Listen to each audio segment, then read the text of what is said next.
41,000 miles on her, and that's it. What the frick is this thing? But what's cool about it is it's actually a Euro spec car.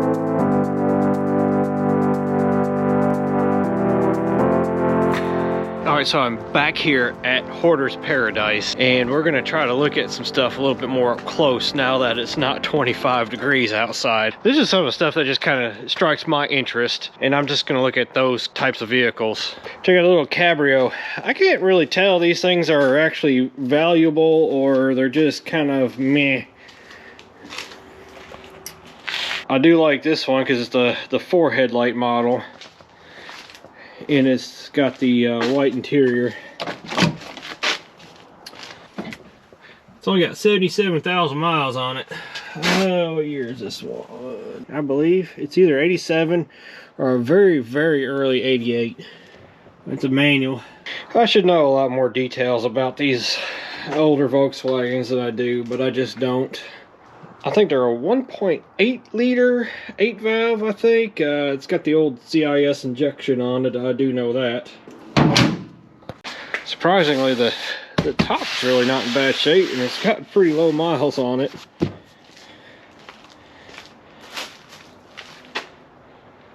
And then we got this one right over here. I think it's got a more desirable interior in it. Ooh boy, she's leaking some water. I like the interior in this one. And it's actually in really good shape too. I mean, it's got some mildew and stuff in it. You know, if you took the interior out of this one and put it in the other one. This one's a little newer, I can tell that right now. It's got an airbag in it for one. This one is a, this one's a 92, 11 of 91, so I believe that's a 92. Holy, okay, 41,000 miles on her, and that's it. It's even got the package in it. Too bad it's an automatic. This one's pretty cool. I like this one. It's just very mildewy. It'd probably clean up. Seats are not bad. Got the front bumper here. Got the rear seat. This one deserves, I think this one, the more I look at it, is a little cooler than the other one. Just the front of this one's a little rough though. That's the only problem with it. You can definitely tell it's been had. And this one's definitely a EFI, I guess you could say. It's not the CIS. Looks like somebody's been trying to get it running. Man, that one there is actually really cool. I really like the interior of it. Truth be told, they're about the same car, so I bet you if you took that one, because it's got a really nice body in it, and then you took the interior out of that one, you could make something really cool. Now I'm back over here at this 928. I've seen this car before several times actually, but what's cool about it is it's actually a Euro spec car, and I'll tell you why. It's got the rear fog light and the Euro spec bumper. It doesn't have the ugly black things on it like my 928 does. So this one would make an awesome parts car. It's pretty rough, but it would be cool to have that rear bumper cover on mine. It would just make it that much more unique. This one looks like it did have that that really crazy, I honestly don't remember what it's called, but that weird psychedelic pattern in it. I mean, really, other than it being a Euro spec 928, it's really nothing special. I think it's a 78 model, so it's got the old CIS injection on it. You know, anything that's really unique about the car is in ruins, so I shall name her Rusty.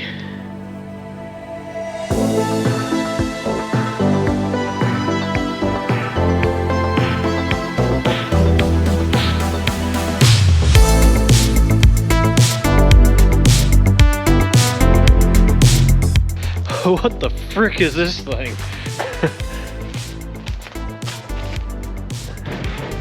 Some crazy impeller thing. It's kind of scary.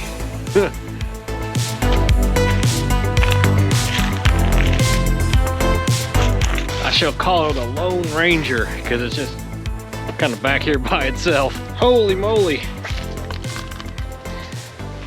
How about some campers? These things just really weren't that great to begin with. Ooh. These RVs, I mean, they'd be a good project for somebody, but not this guy. There's a fair amount of antiques here. This is pretty cool.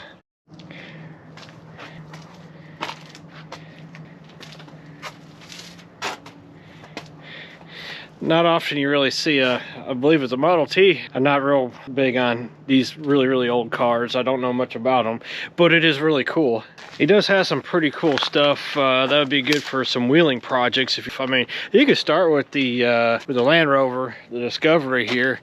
It's not in the best of shape, but good enough to go have fun with. I mean, really, if you're into these things, I mean, they do make some good off-road vehicles if you're into them. Or you can get a big giant Ram Charger. That is really cool. I don't know what size tires are on it. They're pretty big though. Okay, here's one of my personal favorites. Everybody knows that I'm a Toyota guy. It's been a while since I've had one, but they're getting hard to find and they're expensive. But here's a 4Runner right here. It is a 22 RE. Some people claim it to be one of the world's best motors. I kind of beg to differ just because of timing chain issues and everything else. And it's a IFS truck, so it's probably a 86. One thing I seen last time I was here, and I didn't really shed much light on it, is this Sprinter van. This is a really cool Sprinter van, especially when you're somebody who is really handy at building stuff out of them, like campers.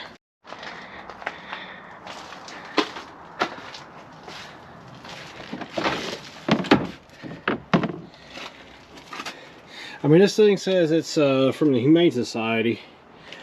I kind of expected it just to smell like a dirty dog inside, but it really doesn't, not at all. It's actually quite nice. The seats are nice. Battery's missing. I don't know what year it is. Of course, it's digital. I don't know the miles. I can't find the door sticker either. Like I said, that would be a really awesome van to convert to a camper. They bring a ton of money when that happens to them.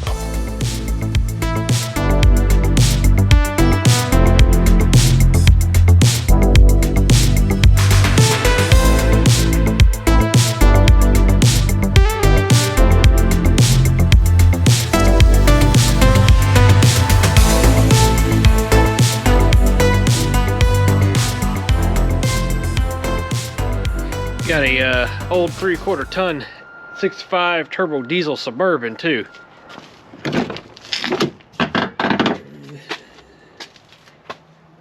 Got 167 on the clock. It's a very basic base model with the lower middle class window option. There's just so much stuff, it's just unreal. You can't see it all, you just can't. There's probably lots of stuff in this lot that I'm just completely skipping over that a lot of people probably would be interested in. I just can't physically get them all in any kind of video. It's impossible. I'd be here for a week. I'll come back over here to this section. There's one car that actually kind of struck my interest. Now I'm looking at it and I'm kind of meh, but it's still a really cool car. Who's into mid-engine Italian sports cars? It is a Fiat X19. I thought it was a Triumph when I first seen it, but it's not. I can't get this one open. It won't open at all. It definitely looks like it's seen better days for sure. Even the windshield has some crazy snowflake looking stuff going on.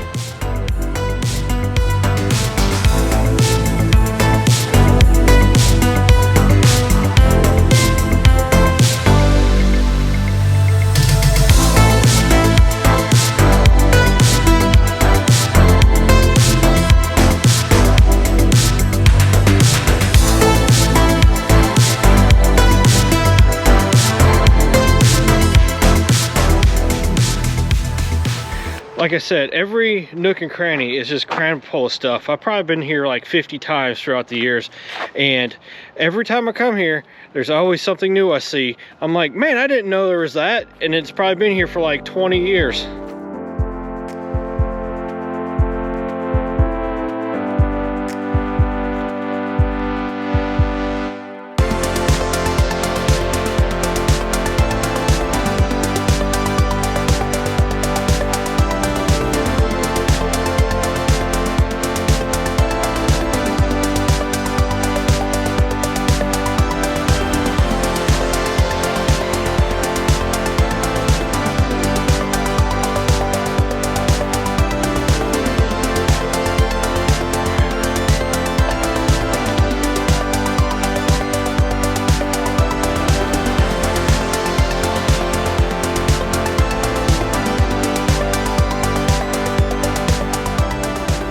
Well, that's all the time I have for today. I gotta get home, and I'm actually gonna start filming another Junk and Treasures, back on another project that I've been working on for quite some time, a year actually. So you'll be seeing that one probably after this video. So like and subscribe and stay tuned.